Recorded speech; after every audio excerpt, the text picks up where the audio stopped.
All right, so today we're gonna see that this relation is the function. So now the way we probably the most common way to do this is just trying to graph it. So we know what the graph of y is equal to x squared looks like is a parabola.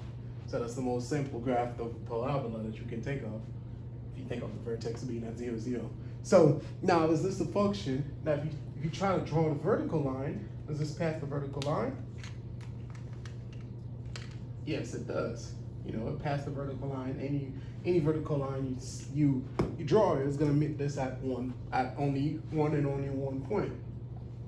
Now, what if you didn't know what this looks like? So let's say they give you this, you don't know what it looks like.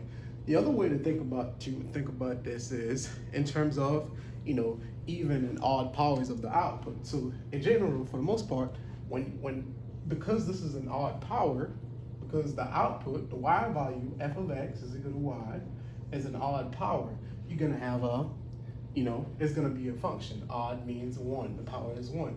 If it was y to the third, if it was y to the fifth, the power is 1. If you had y to the second, it's probably not gonna be a function. And I'll show you what that looks like is, y to the second is equal to x. So if you had y to the second is equal to x, or x plus 1, or x plus 1 minus 3. So it would be something similar to this. So y to the second is equal to x, this could be something similar to this. So now, you wouldn't have a vertical function because it would fail the vertical line test. But when you start going further and further in your class, you'll know all those are functions. And they'll tell you how to graph the absolute value function, this function, quadratic function, and y is equal to x, which is just a line. So you will know how to graph those. So when you get to them, you'll know they're all functions. But in general, if you have odd powers of the output, you have a function. For even power of the output, you're not going to have a function because it's going to look like that. So for odd power, let's say you had a y, x is equal to y to the third, so you would have, something like that. X is equal to y to the third.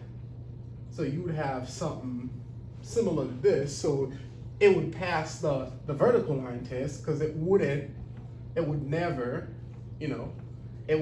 vertical line would never touch it at multiple points. So that means that to the even power, that's an even power, it will